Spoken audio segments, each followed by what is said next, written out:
ফেনীর জননন্দিত রাজনীতিবিদ নিজামুদ্দিন হাজারী। কাগজে কলমে ফেনী 2 আসনের সংসদ সদস্য হলেও জনাব নিজামুদ্দিন হাজারীর নেতৃত্ব গুণে মুগ্ধ হয়ে পুরো জেলার জনগণ স্বপ্রণোদিত হয়ে অলিখিত অভিভাবকত্ব যেন তাকেই দিয়েছেন। বিভিন্ন উন্নয়নমূলক কর্মকাণ্ড তিনি কেবল নিজ সংসদীয় আসনেই সীমাবদ্ধ রাখেননি, জারি রেখেছেন পুরো ফেনী জেলা জুড়েই। সকল বিপদে আপদে, সুখ দুঃখ দুর্দশায় সাধারণ জনগণ, গরিব দুঃখী মেহনতি মানুষের পাশে দাঁড়ান ফেনীর গণমানুষের নেতা জনাব নিজামুদ্দিন হাজারী। করোনা সংকটকালে অনেক রাজনীতিবিদ যখন হাত গুটিয়ে বসেছিলেন, সে সময়ও অসহায় মানুষের পাশে থেকেছেন তিনি। ফেনীর প্রায় 1,20,000 মানুষকে খাদ্য সহায়তা প্রদান করেছিলেন। এছাড়াও করোনা সংক্রমণ ঠেকাতে নির্দেশনা, অসহায় কর্মহীনদের মাঝে খাদ্য সামগ্রী বিতরণ, ইফতার সামগ্রী বিতরণ, ইমাম মুয়াজ্জিনদের মাঝে খাদ্য সামগ্রী বিতরণ, ছিন্নমূল অসহায়দের মাঝে খাবার বিতরণ এবং বাসা ভাড়া মওকুফ করে ভিন্নভাবে আলোচনায় এসেছিলেন নিজামুদ্দিন হাজারী। নিজ এলাকার মানুষের জন্য মানবিক এক ইতিহাস তৈরি করেছিলেন এই সংসদ সদস্য। 2019 সালে ফেনীর ডেঙ্গু রোগীদের চিকিৎসার সকল খরচ বহনের দায়িত্ব নিয়েছিলেন জনদরদী নেতা নিজামুদ্দিন হাজারী। দানশীলতায় বেশ সিদ্ধহস্ত ফেনীর জনপ্রিয় এবং সাধারণ মানুষের প্রাণের নেতা নিজামুদ্দিন হাজারী।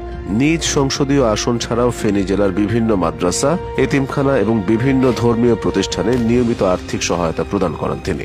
সমাজের প্রতি দায়বদ্ধতা বোধ থেকে ফেনীতে বাবার নামে জয়নাল আবেদিন ব্লাড ব্যাংক প্রতিষ্ঠা করেছেন জনমানুষের নেতা নিজামুদ্দিন হাজারী।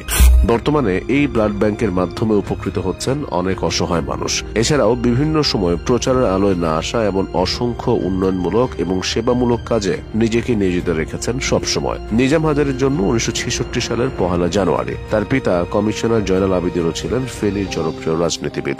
নিজাম হাজারী ফেনীর প্রয়াত রাজনীতিবিদ জয়নাল হাজারীর দূর সম্পর্কের মামাতো ভাই। ছাত্রাবস্থাতেই তার রাজনৈতিক জীবনের শুরু হয়।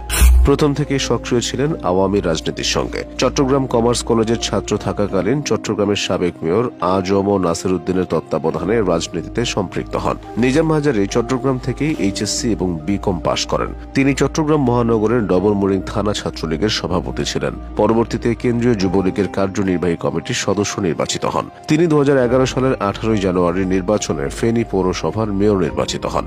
2012 সালে তিনি ফেনী জেলা আওয়ামী লীগের সাধারণ সম্পাদকের দায়িত্ব পান। 2014 সালের 5 জানুয়ারি 10ম জাতীয় সংসদ নির্বাচনে ফেনী 2 আসন থেকে তিনি বিনা প্রতিদ্বন্দ্বিতায় সংসদ সদস্য নির্বাচিত হন। 2018 সালের 11 জাতীয় সংসদ নির্বাচনে নিজাম হাজারী আওয়ামী লীগের মনোনয়নে আবারও সংসদ সদস্য নির্বাচিত হন। মানবিক নেতা নিজাম হাজারী তার পূর্বসূরি জয়নাল হাজারীর জন্য হৃদয়ের এক কোণে অশেষ শ্রদ্ধা এবং ভালোবাসা লালন করতেন। জয়নাল হাজারী মৃত্যুর পর তার কুলখানিতে নিজ অর্থায়নে প্রায় 10 লাখ টাকা ব্যয়ে 12টি গরু কিনে প্রায় 15,000 মানুষকে খাওয়ানোর আয়োজন করেছিলেন ফেনীর সূর্য সন্তান নিজামুদ্দিন হাজারী।